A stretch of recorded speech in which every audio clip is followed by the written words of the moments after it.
Pebbles Marathi. चतुर कावळा. चिंटू एक चतुर कावळा होता. एक दिवस तो खाण्याच्या शोधात फिरत होता. ऊन खूप कडक होतं. चिंटूला खूप तहान लागली होती. त्याने इकडे तिकडे पाणी शोधलं, पण त्याला कुठेही पाणी मिळालं नाही.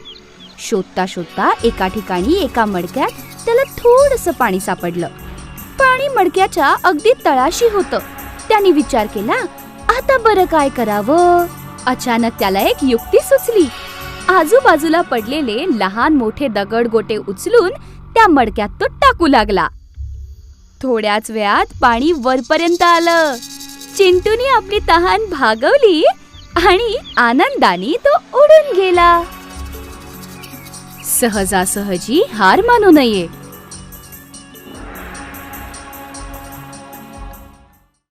चतुर टोपीवाला. एक दिवस एक टोपीवाला एका छोट्याशा गावात टोप्या विकायला गेला. उन्हात फिरून तो अगदी दमून गेला होता. एका मोठ्या झाडाखाली त्याने आपली टोप्यांची पिशवी ठेवली आणि बाजूलाच झोपी गेला. टोपीवाला झोपेत असताना त्या झाडावरून माकडं खाली उतरली. त्याच्या पिशवीतून रंगीबेरंगी टोप्या काढून आपल्या डोक्यावर ठेवल्या आणि परत झाडावर जाऊन बसली. थोड्या वेळाने टोपीवाला जागा झाला. बघतो तर काय, पिशवी रिकामी आणि सगळी माकडं झाडावर टोप्या घालून बसली होती. तो जोरात ओरडला, अरे त्या टोप्या माझ्या आहेत, मला परत द्या. माकडं पण झाडावरून त्याच्या अंगावर ओरडू लागली. तेवढ्यात त्याला एक उपाय सुचला. त्याने डोक्यावरची टोपी काढली आणि जमिनीवर फेकली. त्याचबरोबर सगळ्या माकडांनी आपापल्या टोप्या काढून जमिनीवरती फेकल्या. टोपीवाल्याने लगेच त्या सगळ्या टोप्या जमा केल्या आणि पिशवीत भरून तिथून आनंदाने निघून गेला. कठीण प्रसंगातून निघण्याचा मार्ग हा असतोच. कोल्हा आणि द्राक्ष. जॅकी कोल्हा एकदा एका द्राक्षाच्या बागेत गेला. तिथे त्याला रसाळ द्राक्षांचे घड लोंबताना दिसले. ती रसाळ द्राक्ष पाहून जॅकीच्या तोंडाला पाणी सुटलं. त्याने विचार केला, वा, ही द्राक्ष गोड आणि रसाळ दिसतायत. ही मला खायला मिळाली तर किती मजा येईल. त्याने उड्या मारत मारत द्राक्ष तोडण्याचा प्रयत्न केला. पण खूप वेळ प्रयत्न करूनही द्राक्ष काही हाताला लागली नाहीत. उलट उड्या मारताना त्याला थोडी दुखापतही झाली. तेव्हा तो म्हणाला, शी, ही द्राक्ष तर आंबट दिसतायत. मला नाही खायची अशी आंबट द्राक्ष. असं म्हणून जॅकी तिथून निघून गेला.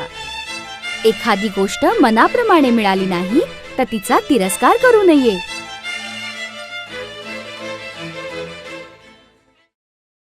ससा आणि कासव. एकदा ससा आणि कासवाने धावण्याची शर्यत लावायचं ठरवलं.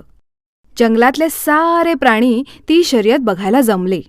माकडाने बार काढून शर्यतीला सुरुवात केली. ससा जोरात धावू लागला आणि कासवाला मागे टाकून तो खूप पुढे निघून गेला. जरा थांबून त्याने विचार केला, ही शर्यत तर मीच जिंकणार, पण कासव येईपर्यंत जरा आराम तर करू. असं म्हणून तो मऊ मऊ गवतावर झोपला आणि लवकरच त्याला गाढ झोप लागली. इकडे कासव हळूहळू चालत सशाला पार करून पुढे गेलं. काही वेळाने ससा जागा झाला आणि धावत सुटला. तोपर्यंत कासवाने शर्यत आधीच जिंकली होती. फाजील आत्मविश्वास अपयश देतो. लोभी कुत्रा. एका शहरात रॉजर नावाचा एक कुत्रा राहत होता. त्याला हाडं चघळायला खूप आवडायची. एक दिवस रस्त्याने फिरत असताना त्याला कडेला एक रसरशीत हाडूक दिसलं. त्याने पटकन ते तोंडात धरलं आणि मोठ्या आनंदात घरी निघाला. चला, छान जेवणाची सोय झाली. रस्त्यात एक पूल लागला. तो पूल पार करत असताना त्याला पाण्यात एक कुत्रा दिसला आणि त्याच्याही तोंडात एक हाडूक होतं. रॉजरला एकदम हाव सुटली. ते हाडूक कसं बरं पळवता येईल याचा तो विचार करू लागला. त्याने विचार केला की आपण जोरात भुंकून त्या कुत्र्याला पळवून लावूया आणि त्याचे हाडूक घेऊया. जसं त्याने भुंकण्यासाठी तोंड उघडलं, त्याचं हाडूक नदीत पडलं. बिचारा रॉजर. अतिलोभात तो हे विसरला की तो पाण्यात स्वतःच प्रतिबिंब बघत होता.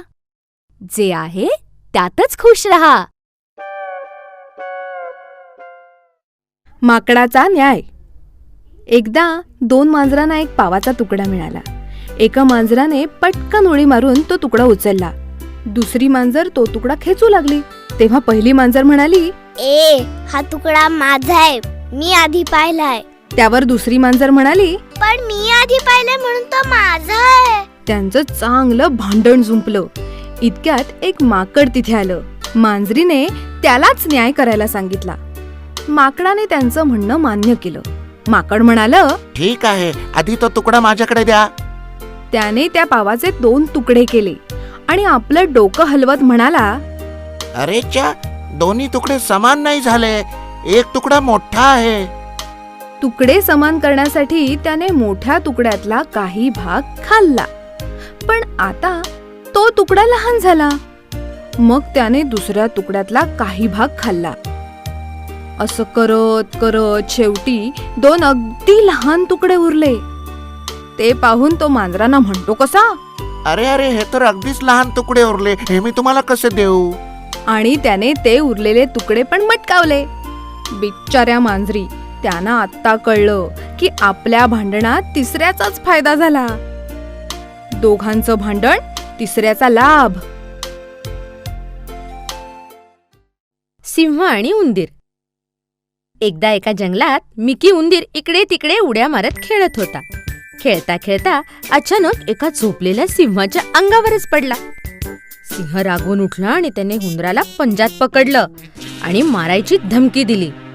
मिकी म्हणाला, सिंह महाराज, मला क्षमा करा, मी परत तुम्हाला कधीही त्रास देणार नाही. उलट कधी वेळ आली तर मी तुम्हाला मदतच करेन. सिंहाला त्या चिमुकल्या जीवावर दया आली. त्याने उंदराला सोडून दिलं. सिंहाने विचार केला, हा पिटुकला उंदीर मला काय मदत करणार आहे? काही दिवसांनंतर एकदा सिंह शिकाऱ्याच्या जाळ्यात अडकला. लगेच मिकीनं आपल्या तीक्ष्ण दाताने जाळं तोडलं आणि सिंहाला त्या जाळ्यातून मुक्त केलं. मदत करताना लहान थोर भेदभाव नसावा.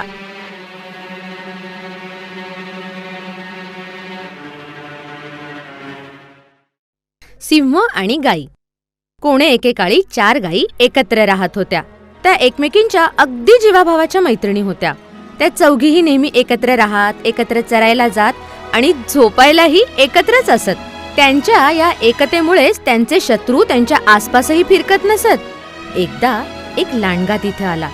नेहमी तो सिंहाच्या उरलेल्या शिकारीवरच आपलं पोट भरायचा. बरेच दिवस नीट खायला न मिळाल्याने तो अगदी व्याकुळ झाला होता. त्याने गायींना एकत्र पाहिलं आणि विचार केला, मला काहीही करून त्या गायींची मैत्री तोडायला हवी. 4 गायी एकमेकींपासून थोड्या दूर चरत होत्या. तो हळूच एका गायीकडे गेला आणि तिला म्हणाला, अगं, ऐकलंस का?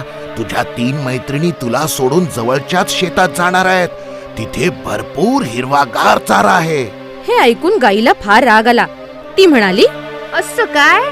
थांब, मीच त्यांच्या आधी तिकडे जाते. आणि ती मैत्रिणींपासून लपत छपत एकटीच दुसऱ्या शेतावर गेली. सिंह तिकडे तिची वाटच बघत होता. त्याने झटकन झडप टाकून तिला मारलं आणि खाऊन टाकलं.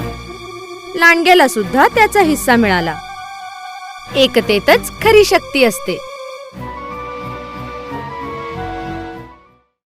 ढोंगी कावळा. एकदा एका कावळ्यानं एक सुंदर मोर पाहिला. त्याला वाटलं आपणही या मोराप्रमाणे सुंदर बनूया. त्यांनी काही मोरपिसं एकत्र केली आणि आपल्या अंगाला चिकटवली. पण झालं उलटच. तो अगदीच विचित्र दिसायला लागला.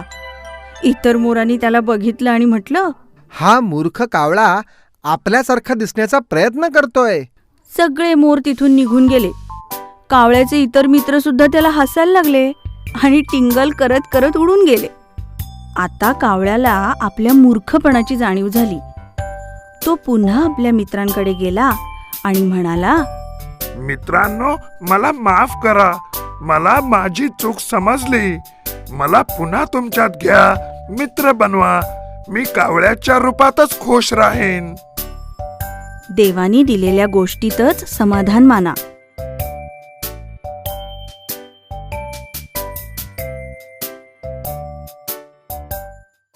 दोन बकऱ्या.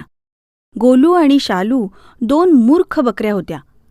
एक दिवस एक अरुंद पूल पार करताना दोघी समोरासमोर आल्या. दोघीही पुलाच्या मधोमध येऊन धडकल्या.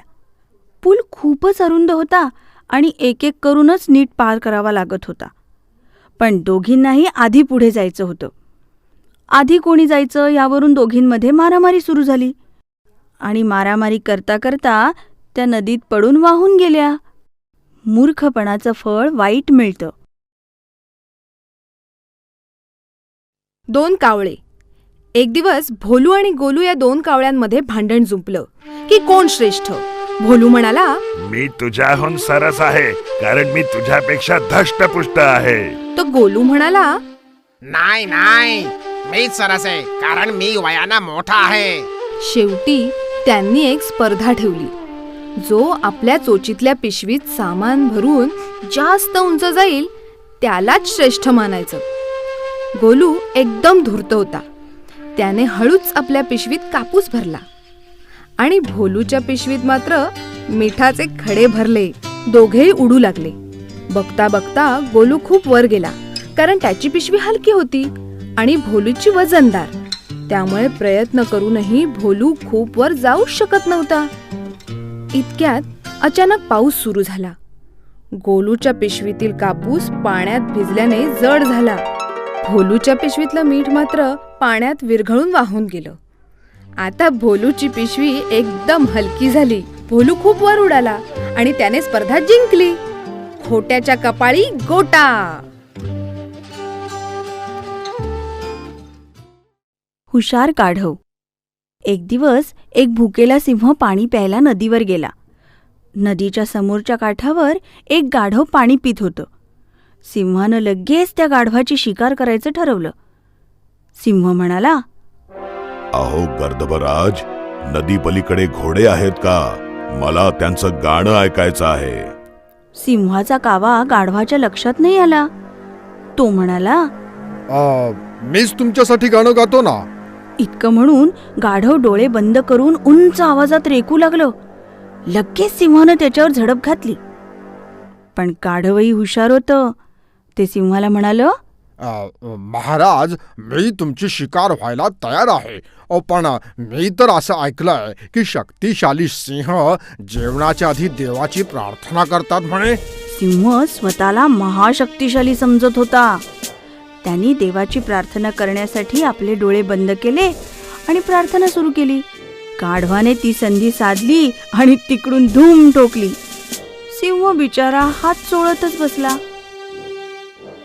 बुद्धी चातुर्य हे सर्वात मोठं बळ आहे.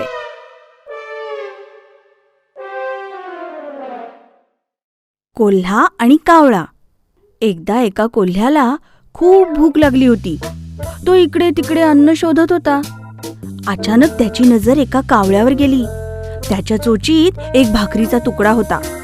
त्याने ठरवलं, काहीही करून हा भाकरीचा तुकडा मिळवायचा. त्यांनी युक्ती केली.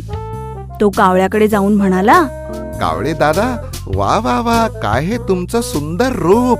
तुमचा आवाज पण तसाच गोड असणार. मला एक छानसं गाणं ऐकवा ना. आपली प्रशंसा ऐकून कावळा आनंदाने फुलून गेला.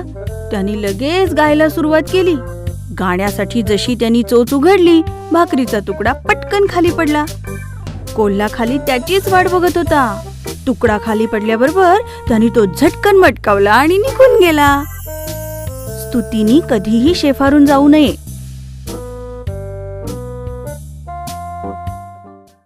कुरूप झाड. एक घनदाट जंगल होतं.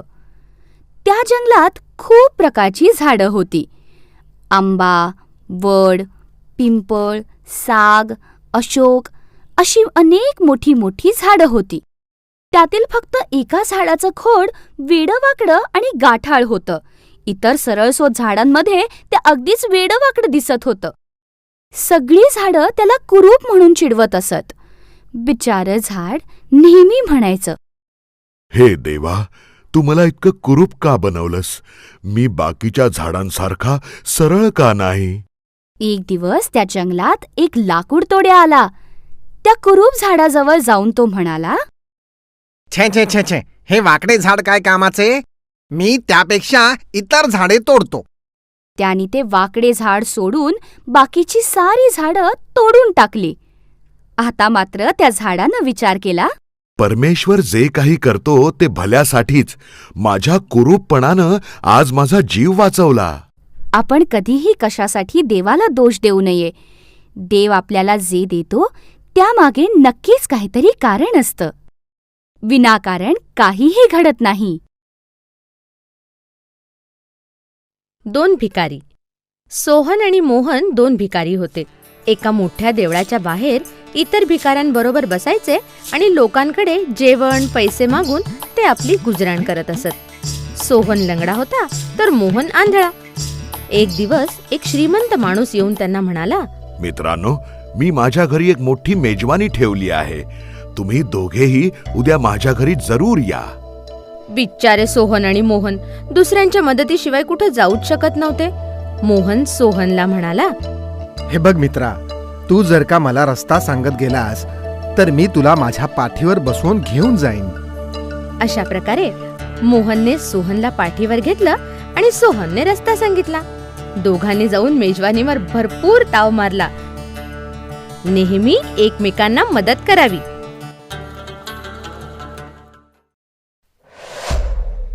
पेबल्स मराठी.